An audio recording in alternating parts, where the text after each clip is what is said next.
It's no secret that we are in a cost of living crisis. Inflation is high and everything is it's difficult financially for a lot of people, right? And so in this video, I want to cover the cost of living crisis in the US, the UK, and Canada. And then I'll also give a brief overview of what the global picture is. And hopefully by the end of the video, I can provide some levity and some light about how we can all get out of this together in one piece. In case you're new, hi, my name is Adrian and this is my channel, Always Talk Money.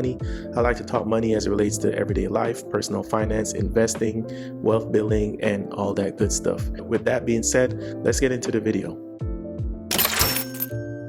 So what is the definition of a cost of living crisis? It's basically when people's wages and incomes aren't meeting the price of inflation and the goods and services that we need to survive as a society, right? So that's food, clothing, shelter, like the main pillars of what we need. Everything is just so expensive and your wages aren't going up in the same way that things are going up in price.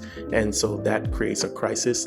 That is the cost of living crisis. So that's the definition out of the way. So first I want to touch on the contributing factors that led us to this situation, right? And the main ones are the global pandemic that we all had to suffer through a couple of years ago, as well as the war in Ukraine. And those two things are very important because when we had the pandemic, a lot of global supply chain shortages happened because people were at home, people were not working, and so we were not producing any goods and services. There were shortages. There were labor shortages as well as goods and services shortages. So if you know anything about finance and commerce, it's a simple supply-demand issue. If something has low demand but high supply, then the price is going to be low. But if something has high demand but the supply is low, then the price is going to be super high. So that's what happened and that's what contributed to it. Again, the war in Ukraine. Russia is one of the largest producers of oil in the world. And with oil, that's energy, right? So that's creating a ripple effect of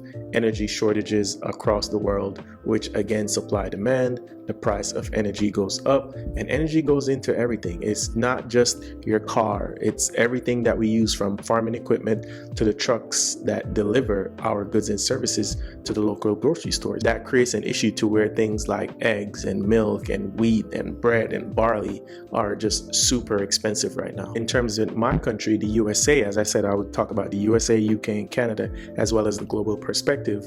With the USA, we've seen the highest inflation that we've seen in about 40 years. We again had a labor shortage because there was a lot of people home. And with a country with 300 million individuals, 300 million population, you can't basically send everybody home because then that's going to create a ripple effect, which we're suffering right now in the cost of living crisis.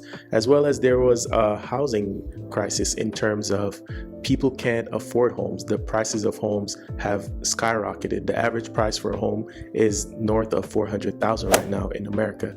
As well as there was a couple of years ago when a lot of people were just buying and buying and buying and buying. And so to slow that down, the Fed had to raise interest rates, which also raised mortgage rates. And they did that basically to cool down the demand for purchasing new homes. Builders were just falling way behind in terms of home building. So that didn't help with the inflation. So we're seeing inflation in terms of housing, the food, because there's labor shortages to produce the food. And as well as you can see that our gas prices are super high right now as at time of recording. In terms of Canada, they also faced historic inflation, right? They had a 3-decade high inflation of 8.3% as of May 2023, right?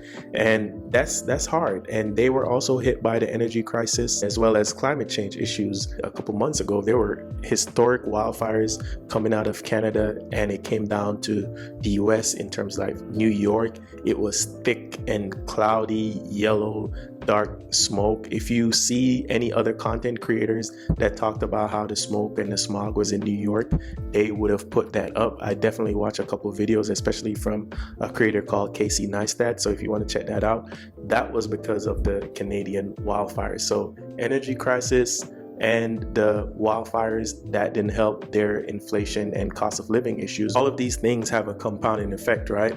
And the Bank of Canada, they also raise interest rates to kind of cool inflation. And so what that does is, if you don't know, is when the reserve banks of your country raises interest rates, it stops people from borrowing cheap money and flooding the market with currency. Because when the market has too much currency among the population, then everything is expensive because everybody has money.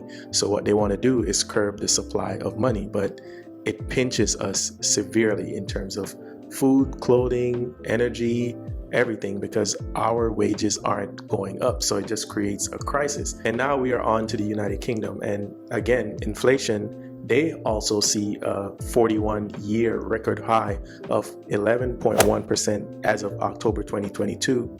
And they are heavily affected by the energy crisis because a lot of their natural gas imports comes from Europe, and that doesn't help anything. As well as over the last few years, they also had Brexit, which creates a lot of labor shortage issues and trade issues among the different countries over there in Europe because they're so tightly packed together. And that creates supply chain bottlenecks again, and that translates to when you go to the grocery store, everything is higher. The Bank of England, again, just like the USA and Canada, they also raise interest rates to battle the cost of inflation. Guys, if you're liking this video so far, I know it's a little bit sad, but we're all in this together. So, we're a community. Just give me a like for the YouTube algorithm. And if you're still here, just subscribe, be a part of the family. Now, the global outlook.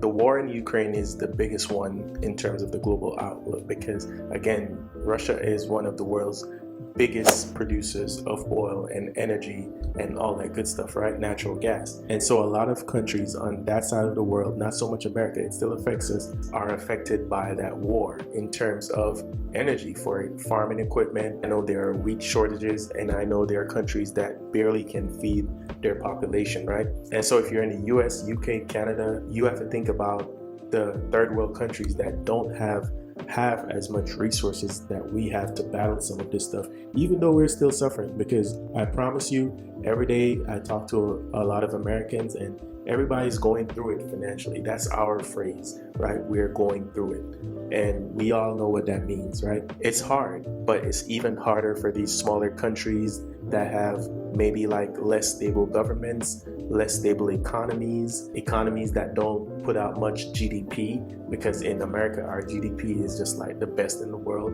And I'm so grateful and thankful for that. There are countries that don't have the opportunity to do that. So it's a struggle. To try to end the video on a positive note, I think the way we solve this is just a collective effort, right? A collective improvement in just everybody improving their personal finances. Start in your own house first, right? You can't save the world if your house is not taken care of. So start with your own house first. That's the first thing. So improve your own personal finance. Stop relying on credit cards. Stop getting car loans. Try to build some wealth. Try to improve your net worth for the next generation, because that has a ripple effect of when more people are financially secure, less people rely on social benefits like government assistance, and that can be used to help people that actually cannot improve their situation, whether it be medically or otherwise. This is the end of the video. I appreciate you guys for watching. Please like, subscribe, leave me a comment down below. Let me know, how are you dealing with this cost of living crisis?